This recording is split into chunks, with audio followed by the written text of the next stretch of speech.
I read something about you na before ka naging actress, you were a visual artist. Yes, I was. So, until now. Until now. What's your medium? Well, I like pen and ink on paper, tapos acrylic or gouache.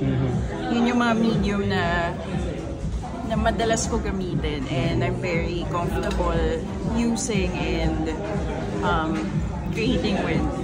So, mahilig ako sa mga linear art. If you go to my Instagram account, makikita nyo yung mga artworks ko doon. So, may mga digital art, may mga paintings, but more on digital art.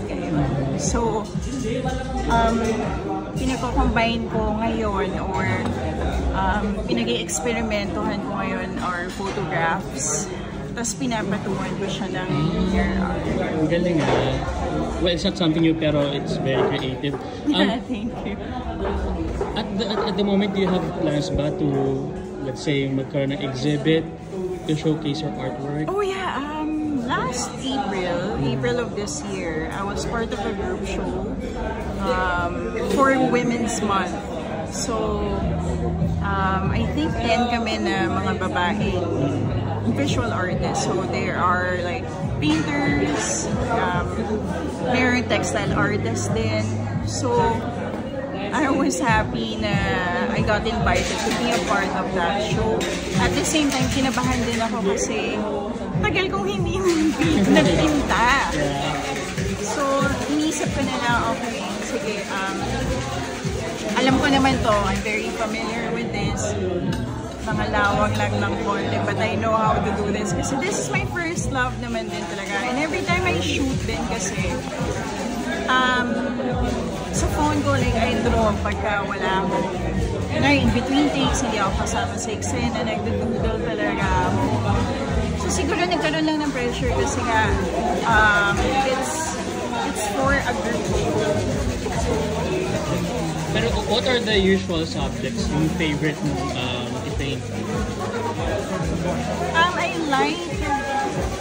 like women. Yung anatomy ng katawan ng babae.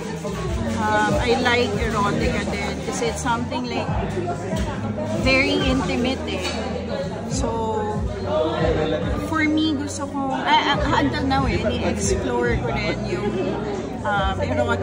eroticism kasi it's something intimate that you have to show to everybody, and then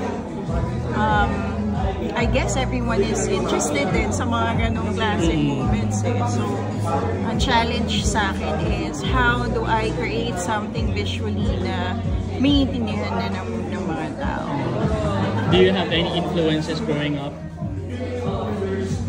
Artists that you kind of look up to or somehow, ano ba to? Not imitate When I was a kid, kasi talaga manilig na ako. I think nakuha ko siya sa dad ko. Dad ko yung mas talagang visual artist. And my brother too. So pareho kami na nag-fine arts sa UP Diliman. Pero he took visual communication. Tapos ako nag-studio arts ako. So, sculpture yung kinuha ko kasi nung bata kami, ang hilig namin, like, sculpture. Oo, pero mas magaling yung kuya ko gumawa ng sculpture compared to me. So, sometimes, nag-ano sa kanya, nagnihingi ng advice kung how to do it, gano'n. But, I like, siguro nagkaroon lang ako ng mga,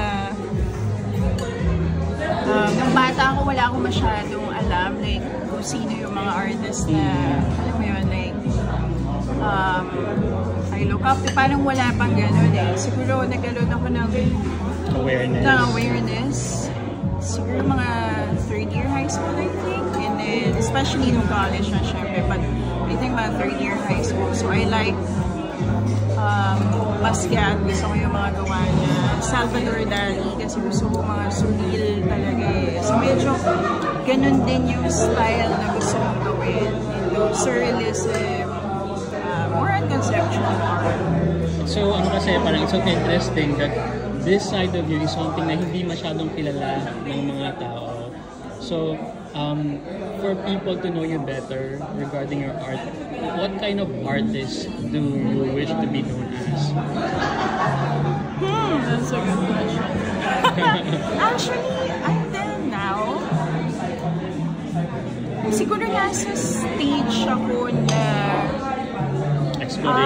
exploration. Parang hindi ko pa makuha yung identity ko as a visual artist. Kasi pag makita mo rin yung Instagram account ko, paiba-iba yung style eh. Tapos nagpo-progress siya. May mga times na nauulit yung gawa ko or same style. But pag nakita mo siya, parang may progression. At the same time, nagkakaiba siya. Pero there are like small details na similarities which is linear nga. And then yung line, mahilig ako sa maninipis na lines kasi at the same time, it's therapeutic for me.